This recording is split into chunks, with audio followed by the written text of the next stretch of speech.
के 30 महत्वपूर्ण प्रश्न, अच्छे क्वेश्चन हुए हैं, सिलेक्टेड क्वेश्चन लिए हैं आपके पेपर में। यहाँ से क्वेश्चन 100% देखने को मिलेगा। तो सबसे पहले चैनल पे नए हैं तो चैनल को सब्सक्राइब कर लें, बेल बटन को ऑन कर लीजिएगा।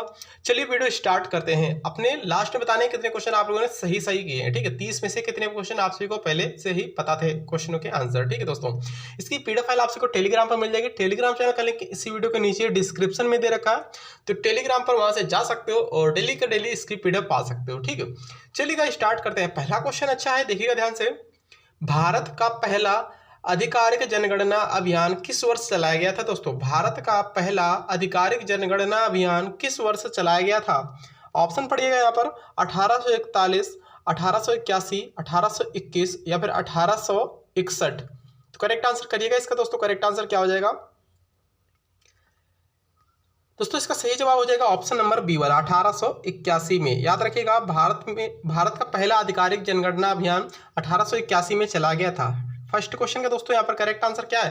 फर्स्ट क्वेश्चन का राइट आंसर है ऑप्शन नंबर बी वाला, ठीक दोस्तों। इस समय पूछ लीजिएगा दोस्तों, यहाँ पर इसके गवर्नर कौन थे इस समय इसके गवर्नर कौन थे? तो क्या क्लिक करोगे बताओ? इस समय इसके गवर्नर कौन थे? जब 1881 में पहली बार आधिकारिक जनगणना हुई थी तो इस समय गवर्नर कौन थे? क्या क्लिक करोगे? तो दोस्तों यहाँ पर बात करें यहाँ पे गवर्नर की, दोस्तों इस समय गवर्नर थे लॉर्ड रिपन, ठीक दोस्तों। प्रत्येक 10 वर्ष के अंतराल में यहाँ पे 10 की जनगणना आरंभ की गई थी 1881 में। याद रखिएगा, नियमित जनगणना भी इसे बोलते हैं, ठीक है दोस्तों, लॉर्ड रिपन के कार्यकाल में। और प्रत्येक 10 वर्ष के अंतराल में नियमित जनगणना यहाँ पर स्टार्ट कर दी गई थी 1881 से। चलिए अगला क्वेश्चन देखिएगा ध्यान से, क्या क्वेश्चन बना है देखिए दोस्तों। क्या क्वेश्चन? सेकेंड क्वेश्चन अच्छा है। संविधान में संशोधन करती है दोस्तों, संविधान में संशोधन कौन करता है? रक्षा मंत्रालय या फिर प्रधानमंत्री कार्यालय या फिर संसद या फिर आपका भारतीय प्रतिभूति और विनिमय बोर्ड?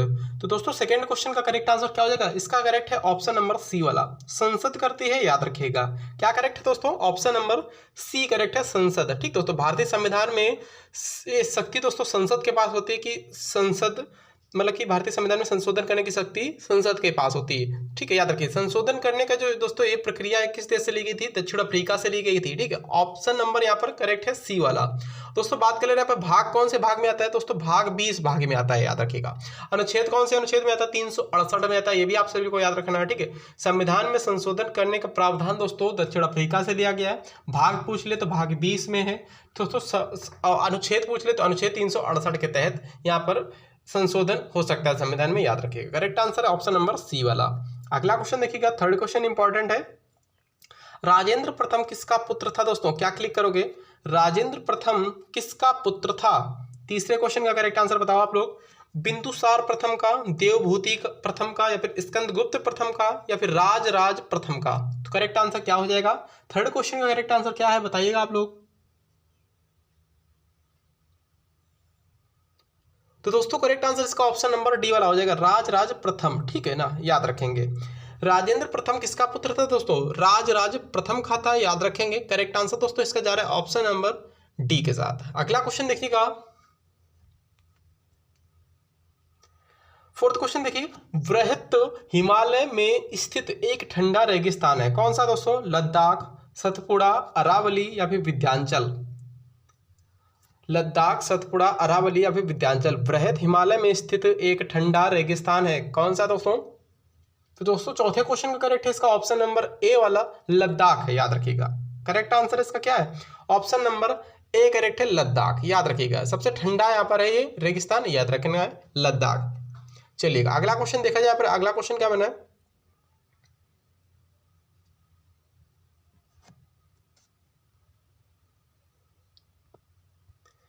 देखिएगा। 5 क्वेश्चन देखिए, निम्नलिखित में से कौन इसमें से सही है, ठीक है। यहाँ पे कार्यकाल दे रखे हैं, टाइमिंग दे रखा है। जाकिर हुसैन भारत के पहले मुस्लिम राष्ट्रपति थे, ऑप्शन ए में है। ऑप्शन बी में है मोहम्मद हिदायतुल्लाह भारत के पहले मुस्लिम राष्ट्रपति थे, या फिर फखरुद्दीन अली अहमद भारत के पहले मुस्लिम राष्ट्रपति थे, या फिर एपीजे अब्दुल कलाम भारत के पहले मुस्लिम राष्ट्रपति थे। तो बताइए करेक्ट आंसर इसका क्या हो जाएगा दोस्तों? पांचवें क्वेश्चन का करेक्ट आंसर क्या है इसका? पांचवें का करेक्ट है ऑप्शन नंबर ए वाला, डॉक्टर जाकिर हुसैन। दोस्तों जाकिर हुसैन भारत के पहले राष्ट्रपति थे, याद रखिए, वो भी मुस्लिम, ठीक है ना। करेक्ट आंसर दोस्तों 5th क्वेश्चन का है ऑप्शन नंबर ए वाला। करेक्ट आंसर क्या है? A correct. इनका कार्यकाल कब से कब तक था दोस्तों? 1967 से लगा के 1969 तक था, याद रखेंगे, ठीक है दोस्तों। ये पहले सबसे कम अवधि के लिए बने थे, याद रखिएगा, सबसे कम अवधि के यही थे। इनकी मृत्यु का कार्यकाल के दौरान ही हो गई थी। ठीक है, 67 से 69 तक इनका कार्यकाल रहा और इनके कार्यकाल में इनकी मृत्यु हो गई थी डॉक्टर जाकिर हुसैन की। इस वजह से इनका कार्यकाल सबसे कम वर्ष का, सबसे कम समय का है। मुस्लिम राष्ट्रपति की बात कर रहा हूँ हालांकि। ठीक है, निम्नलिखित में से प्रायद्वीपी भारत की सबसे बड़ी नदी कौन सी है दोस्तों? प्रायद्वीपी भारत की सबसे बड़ी नदी की बात कर रहा हूँ यहाँ पर। 6 क्वेश्चन बताइएगा। प्रायद्वीपी भारत की सबसे बड़ी नदी दोस्तों यहाँ पर कौन है? महानदी, गोदावरी, कृष्णा या फिर कावेरी। 6 क्वेश्चन का करेक्ट आंसर क्या हो जाएगा बताइएगा आप लोग। प्रायद्वीपी भारत की सबसे लंबी नदी, सॉरी सबसे बड़ी नदी गोदावरी नदी है, याद रखेंगे दोस्तों। इसकी लंबाई पूछ ली जाएगी, क्या क्लिक करोगे? 1465 किलोमीटर इसकी लंबाई, याद रखिएगा। ठीक है, 1465 किलोमीटर इसकी लंबाई दोस्तों। ये महाराष्ट्र के त्र्यंबक पहाड़ी से निकलती है, अभी आप सभी को याद रखना है। ठीक है, प्रायद्वीपी भारत की सबसे बड़ी नदी दोस्तों गोदावरी है। ये कहाँ से निकलती है? महाराष्ट्र के त्र्यंबक पहाड़ी से निकलती है। इसकी लंबाई पूछ लेगा, 1465 किलोमीटर है, याद रखेंगे। अगला क्वेश्चन देखिएगा, 7वां क्वेश्चन। यंग बंगाल आंदोलन का प्रमुख नेता कौन था दोस्तों? यंग बंगाल आंदोलन का प्रमुख नेता कौन था? Subhash Chandra Bose, Bankim Chandra Chatterjee, Henry Vivian Derozio या फिर सुरेंद्रनाथ बनर्जी। 7वां क्वेश्चन का दोस्तों करेक्ट है, इसका क्या करेक्ट है? ऑप्शन नंबर सी करेक्ट है। ठीक है, Henry Vivian Derozio. Correct answer क्या हो जाएगा? ऑप्शन नंबर सी वाला सही जवाब हो जाएगा। ठीक है ना, याद रखेंगे। तो ऑप्शन नंबर सी करेक्ट है, याद रखेंगे। नेक्स्ट क्वेश्चन देखिएगा ध्यान से। गांधी जी के असहयोग आंदोलन की वापसी का क्या कारण था दोस्तों? गांधी जी के असहयोग आंदोलन की वापसी का क्या कारण था? ब्रिटिश सरकार के साथ समझौता, चौरी चौरा की घटना के कारण, कांग्रेस पार्टी के आदेश के कारण या फिर मुस्लिम लीग की इच्छा के कारण। 8वें क्वेश्चन का करेक्ट आंसर क्या हो जाएगा? 8वें का करेक्ट है ऑप्शन नंबर दोस्तों इसका बी सही जवाब हो जाएगा। ठीक ना, चलिएगा, बी राइट है, चौरी चौरा घटना के कारण। ऑप्शन नंबर इसका बी सही जवाब हो जाएगा, याद रखिए। चौरी चौरा घटना कब हुई थी? आपसे को कमेंट बॉक्स में कमेंट करके बताना है। चौरी चौरा घटना जो हुई थी कब हुई थी, किस वर्ष हुई थी, बताइएगा।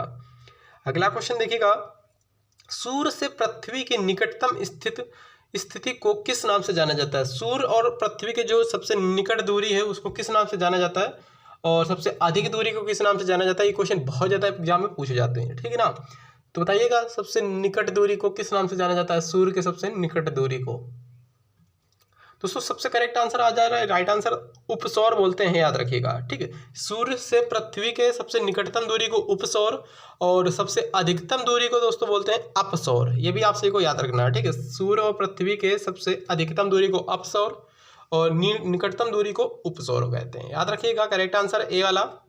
10th क्वेश्चन देखिएगा, भारतीय संविधान का कौन सा अनुच्छेद बच्चों को मुक्त शिक्षा और अनिवार्य शिक्षा प्रदान करता है दोस्तों? बताइएगा। 10वां क्वेश्चन, भारतीय संविधान का कौन सा अनुच्छेद बच्चों को मुक्त शिक्षा और अनिवार्य शिक्षा प्रदान करता है? अनुच्छेद 21A, अनुच्छेद 46, अनुच्छेद 39, अनुच्छेद 45। 10th क्वेश्चन का करेक्ट आंसर क्या हो जाएगा बताइएगा। करेक्ट आंसर है ऑप्शन नंबर ए वाला, अनुच्छेद 21A। ठीक है ना, याद रखिएगा, ए करेक्ट आंसर इसका हो जाएगा। अगला क्वेश्चन देखिएगा, भारत को एक गणराज्य मुख्य रूप से इसलिए माना जाता है क्योंकि, क्यों माना जाता है दोस्तों? भारत को एक गणराज्य मुख्य रूप से इसलिए माना जाता है क्योंकि दोस्तों 11th क्वेश्चन का करेक्ट है इसका ऑप्शन नंबर ए वाला। ठीक है, राज्य अध्यक्ष का चुनाव होता है यहाँ पर, याद रखिए, इस वजह से ऑप्शन नंबर ए करेक्ट है, इसलिए इसको गणराज्य मुख्य रूप से माना जाता है, याद रखेंगे, ए करेक्ट आंसर हो जाएगा। अगला क्वेश्चन देखिएगा, किस संवैधानिक संशोधन द्वारा नगर पालिका विधेयक पारित हुआ था दोस्तों? किस संवैधानिक संशोधन द्वारा नगर पालिका विधेयक पारित हुआ? 17वां संविधान संशोधन, 72वां, 73वां या फिर 74वां?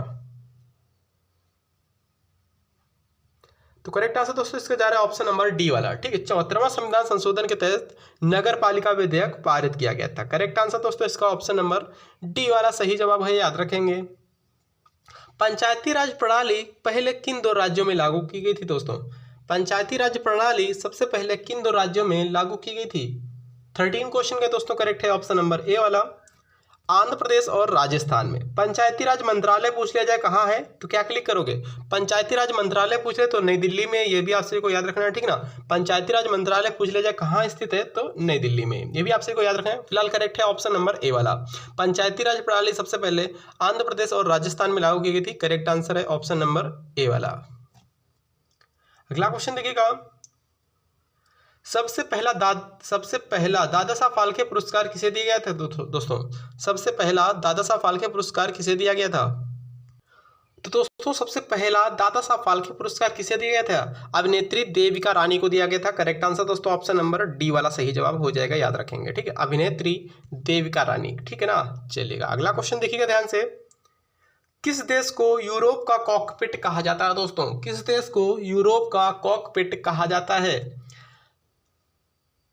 Switzerland, England, Belgium, Luxembourg.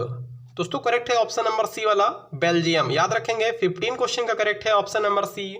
किस देश को यूरोप का कॉकपिट कहा जाता है? सी करेक्ट है। अगला क्वेश्चन देखिएगा, सर्वोच्च न्यायालय में प्रथम महिला न्यायाधीश कौन थी दोस्तों? सर्वोच्च न्यायालय में प्रथम महिला न्यायाधीश कौन थी? उमा भारती, सरोजिनी नायडू, किरण बेदी या फिर आपका एम फातिमा बीबी। दोस्तों करेक्ट है ऑप्शन नंबर सी वाला, एम फातिमा बीबी थी, याद रखेंगे। सर्वोच्च न्यायालय में प्रथम महिला न्यायाधीश कौन थी? एम फातिमा बीबी। अगला क्वेश्चन देखिएगा, सी करेक्ट है इसका। भारत की सबसे पुरानी सोने की खादान कौन सी है दोस्तों? भारत की सबसे पुरानी सोने की खादान कौन सी है? बीदर, कोलार, मैसूर, मंगलौर। दोस्तों करेक्ट है इसका ऑप्शन नंबर बी वाला, कोलार है, याद रखेंगे। कोलार किस राज्य में, बताओ कमेंट करो, कोलार किस राज्य में भारत की सबसे पुरानी सोने की खादान है? कोलार। अगला क्वेश्चन देखिएगा, भारत का प्राचीनतम संगीत यंत्र कौन सा है दोस्तों? सबसे पुराना संगीत यंत्र कौन सा है? बांसुरी, वीणा, सितार, इकतारा। दोस्तों करेक्ट है ऑप्शन नंबर बी वाला, वीणा है, याद रखेंगे। ठीक है ना, करेक्ट आंसर है ऑप्शन नंबर बी वाला, वीणा। भारत का प्राचीनतम संगीत यंत्र वीणा है। अगला क्वेश्चन देखिएगा, मुखौटा नृत्य शैली निम्नलिखित में से किस राज्य से संबंधित है दोस्तों? किस नृत्य से, किस राज्य से नहीं, किस नृत्य से। मुखौटा नृत्य शैली किस नृत्य से संबंधित है? 19 क्वेश्चन, बताओ करेक्ट आंसर क्या हो जाएगा?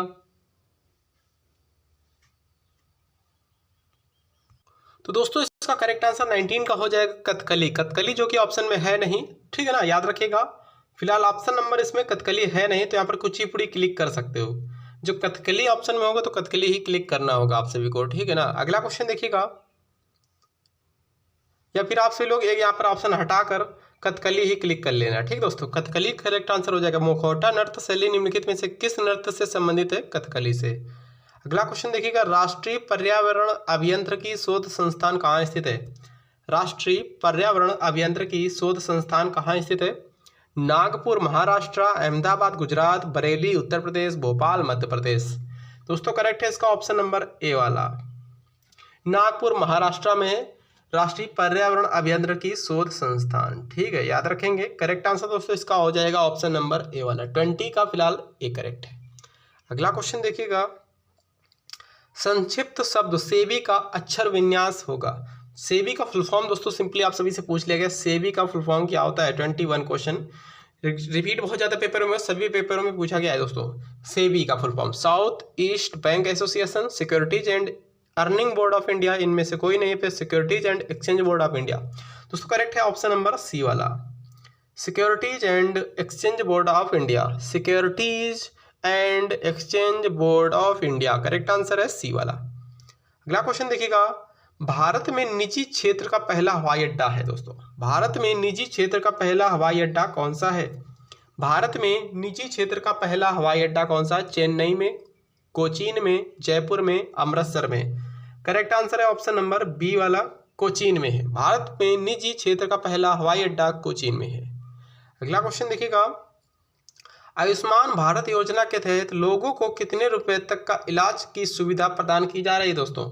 आयुष्मान भारत योजना के तहत लोगों को कितने रुपए तक की इलाज की सुविधा प्रदान की जा रही है? बताइए आप लोग, 5 लाख, 10 लाख, 2 लाख या फिर 1 लाख? 23 का दोस्तों करेक्ट है इसका ऑप्शन नंबर सी वाला, 5 लाख, ठीक है ना, याद रखेंगे। करेक्ट आंसर है ऑप्शन नंबर सी वाला, 23 का सी करेक्ट है। अगला क्वेश्चन देखिएगा, उष्णकटिबंधीय आर्द्र सदाबहार वन पाए जाते हैं दोस्तों, कहाँ पाए जाते हैं? अरावली पर्वतमाला पर, शिलांग पर्वत पर पठार पर, या फिर शिवालिक श्रेणी पर, या फिर प्रायद्वीपीय पठार पर। दोस्तों 24 क्वेश्चन का करेक्ट आंसर जा रहा है इसका किसके साथ, ऑप्शन नंबर 24 का करेक्ट है बी वाला, शिलांग पठार पर। याद रखेंगे उस कटिबंधी आर्द्र सदाबहार वन पाए जाते हैं शिलांग पठार पर। अगला क्वेश्चन देखिएगा, तो दोस्तों करेक्ट आंसर है फिलहाल ऑप्शन नंबर इसका बी वाला, ठीक है ना, बी राइट है। याद रखेंगे 24 का बी करेक्ट। उष्णकटिबंधीय सदाबहार वन कहाँ पाए जाते हैं, शिलांग पठार में। अगला क्वेश्चन देखिएगा, भारतीय वानस्पतिक सर्वेक्षण संस्थान कहाँ स्थित है दोस्तों, भारतीय वानस्पतिक सर्वेक्षण कहाँ स्थित है दोस्तों, बताइएगा आप लोग। कोलकाता में, मुंबई में, नई दिल्ली में, चेन्नई में। 25 क्वेश्चन का करेक्ट है इसका ऑप्शन नंबर ए वाला, कोलकाता, ठीक है ना। याद रखेंगे पश्चिम बंगाल की राजधानी कोलकाता में ही पाए जाते हैं, मतलब कि कोलकाता में ही स्थित है भारतीय वानस्पतिक सर्वेक्षण संस्थान, ठीक है, भारतीय वानस्पतिक सर्वेक्षण संस्थान। वो पर्यावरण शोध संस्थान था, ऊपर जो क्वेश्चन आया था अभी, पर्यावरण शोध संस्थान कहाँ पाया जाता है दोस्तों, नागपुर महाराष्ट्र में। वो ये यहाँ पर ये वानस्पतिक सर्वेक्षण संस्थान, वानस्पतिक सर्वेक्षण संस्थान कोलकाता में अवस्थित है, याद रखिएगा। फिलहाल 25 का करेक्ट है ऑप्शन नंबर ए वाला। देखिए भारतीय संविधान के तहत भाग 4A में कितने मौलिक कर्तव्य निर्दिष्ट किए गए हैं दोस्तों, सिंपल सी बात है, भारतीय संविधान में भाग 4 में कितने मौलिक कर्तव्य, मौलिक कर्तव्य रसिया से लिए गए रूस से, ठीक है दोस्तों, जिसे सोवियत संघ भी बोलते हैं। और मौलिक कर्तव्य की संख्या दोस्तों यहाँ पर 11 है, ठीक है, भारतीय संविधान में भाग 4A में है, मौलिक कर्तव्यों की संख्या 11 है। 25 का फिलहाल करेक्ट है इसका ऑप्शन नंबर सी वाला, ठीक है, 25 का सी करेक्ट है। अगला क्वेश्चन देखिएगा, कुषाणों का सबसे प्रसिद्ध राजा कौन था दोस्तों, कुषाण वंश या कुषाणों का सबसे प्रसिद्ध राजा कौन था, अश्वघोष, कनिष्क, बाणयोंग या फिर हिराइओस। 27 क्वेश्चन का करेक्ट आंसर जा रहा है इसका किसके साथ, 27 का करेक्ट है इसका ऑप्शन नंबर बी वाला, कनिष्क, ठीक दोस्तों। कुषाण का सबसे प्रसिद्ध राजा कौन था, कनिष्क था, याद रखिएगा। इसकी राजधानी दोस्तों क्या थी, पुरुषपुर, जिसे पेशावर कहते हैं, ठीक है दोस्तों, तथा मथुरा भी थी, याद रखिएगा। शक संबंध इसने भी दोस्तों चलाया था 78 ईसा पूर्व में, शक संबंध की स्थापना इसने ही की थी, याद रखिएगा। और इसी के टाइम दोस्तों चौथी बौद्ध संगीति हुई थी, मतलब कि चौथी बौद्ध संगीति, हाँ चौथी बौद्ध संगीति दोस्तों इसी के टाइम में हुई थी, ठीक है दोस्तों। कहाँ हुई थी, कुंडलवन, कश्मीर कुंडलवन में हुई थी, याद रखिएगा दोस्तों आप लोग। अगला क्वेश्चन देखिएगा दोस्तों, इसके अध्यक्ष दोस्तों कौन थे, अध्यक्ष पूछ लेता है कभी कभी पेपर में, इसके अध्यक्ष दोस्तों वसुमित्र थे तथा उपाध्यक्ष दोस्तों अश्वघोष थे।